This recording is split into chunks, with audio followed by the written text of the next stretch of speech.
Well, what I'd like to talk about a little bit is, you know, the melding of your musical DNA, this combined musical DNA of the three of you, with the musical DNA of Jim and Chris. Now, right now, correct me if I'm wrong, because I'm not sure if I've got all my correct information, but have you guys as a group of five wrote anything or performing anything new that's from this group? We're not performing anything new, but we have had sessions where we've been writing together. Especially the three of us have got together a few times and sort of brainstormed a few ideas and stuff. Yeah, so a few good jams, all five of us. Very exciting. One of the things that Jim and I talked about, and when we bring Jim and Chris out, we'll talk about a little bit more with all of us together, but just in the flavor or essence of kind of priming you a little bit, is to talk about them as, no disrespect intended, but the old guard. You know, seasoned musicians that have been a part of a historical rock and roll band that whose music was a part of your DNA before you even got to where you are now. And this idea of what the five of you could potentially create together and the impact it could potentially have on today's music scene and tomorrow's musicians. And so it's a very exciting prospect.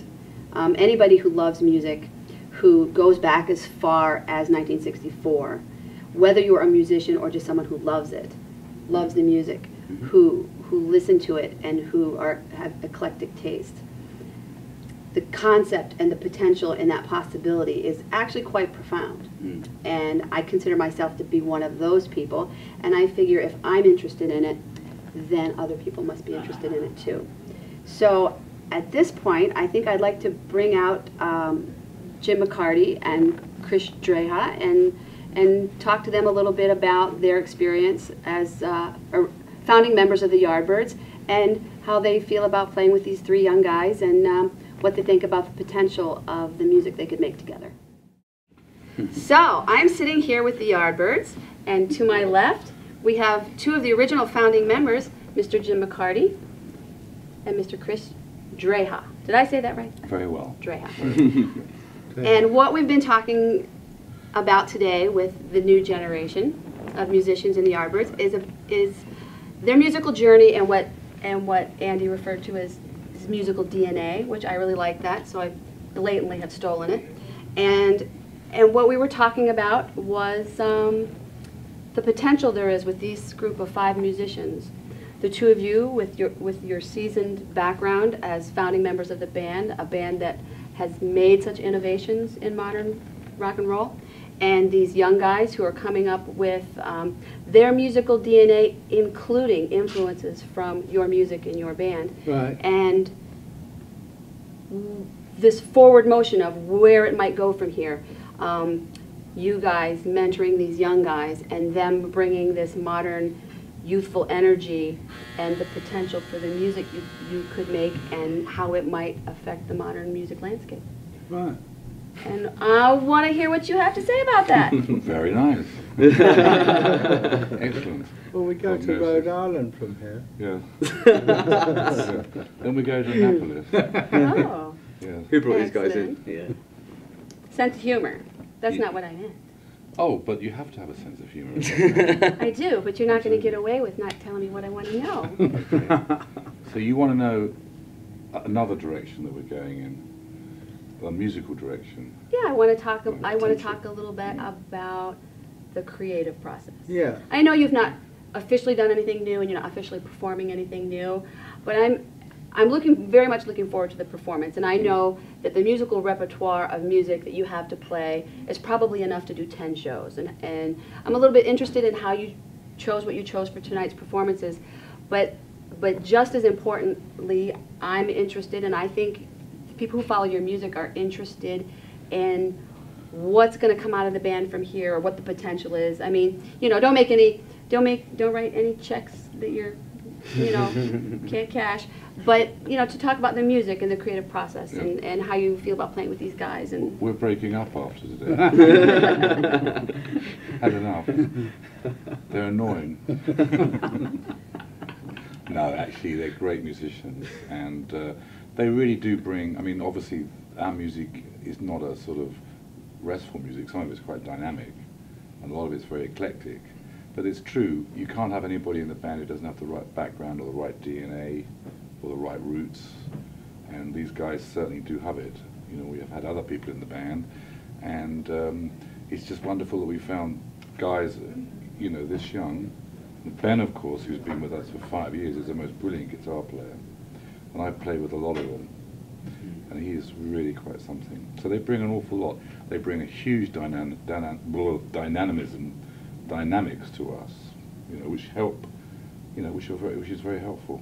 But up to now, it's really been just a question of playing the live repertoire, you know, the existing repertoire of the group, and we haven't gone beyond that so far. I mean, that could well happen, but I don't know how that's going to happen. Anything is possible. Of course. It's music. Of course. Yeah, and also, well, you know, obviously Ben has done an album with us, the BB Kings, which has proved very successful. We have done other things, a new studio album after many, many years, which was really kind of putting our necks out of the parapet. That wasn't with Not with these two guys, no, and also with Ben. But at the moment, on this tour, we have had a film crew pretty much treading us around for the last 3 shows. And also, when we hit California, we have a very good team coming over to do some recording, you know, live shows. Yeah, we're gonna so it is record the kind live of, show, yeah. it is all out there, you know, we'll see what happens. Well, I think the live show is particularly good, you know, it's a very good mixture between us and them. And the young energy and, you know, I mean, they're very good musicians anyway.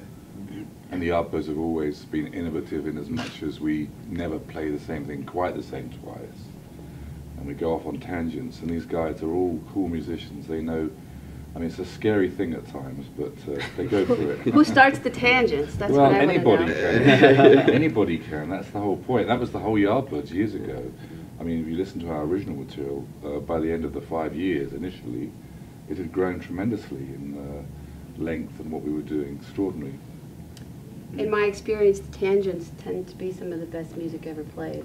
Yeah, Tangents. exactly, yeah. They were a good band. You know, the the tangents, the rabbit trails, the you know, Jam and Beyond, the original that was outline of the music, kind of when a very talented, influential musician shows up at an open mic, and Yeah.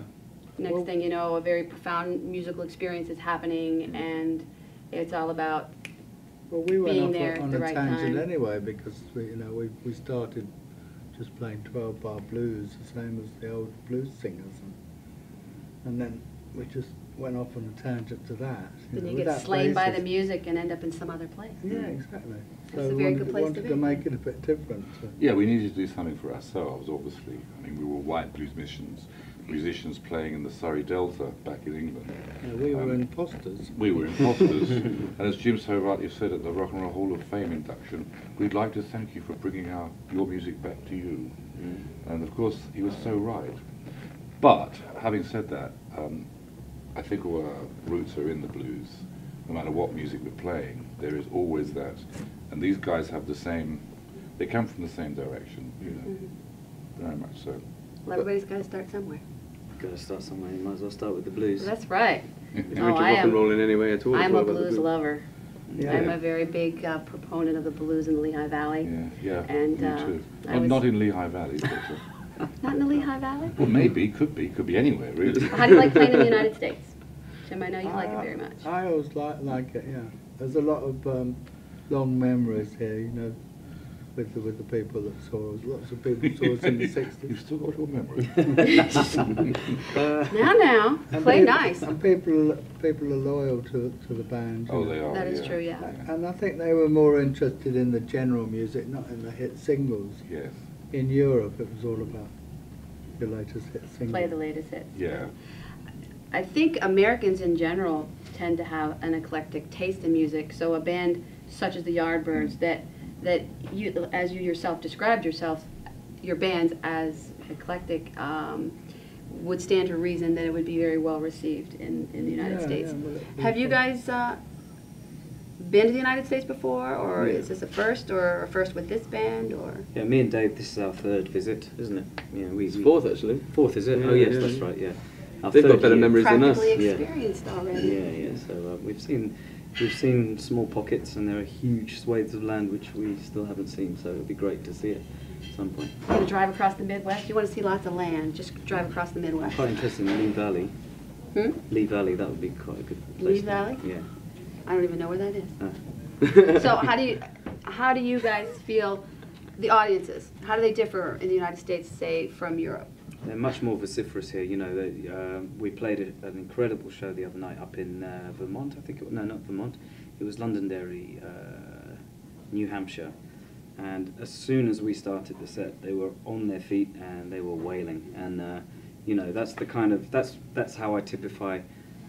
That was you the know. weather, though, wasn't it? Yeah. They were being blown away by the hurricane. Yeah, it was great. I mean, when you get that sort of exchange of energy, you know, it's something that sort of makes the whole night spiral upwards.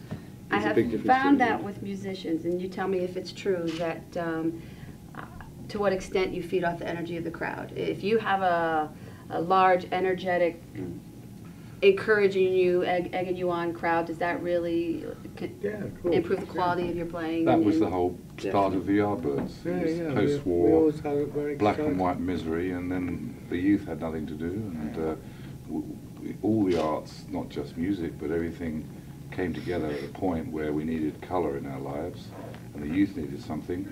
We worked off them, and they worked off us, and it was a very simultaneous, fast thing that happened in the 60s, you know. There was a buzz, Yeah. Yes, A buzz. a buzz. a buzz. But we had a bad gig last night because it was in New York. And A lot of buzzes. people are very cool, you know, compared to They're not. outside. They're not really going to boogie because they've heard it all before. Well, I'll be in the audience tonight, so I'm all screaming and hollering. I'm all about the energy.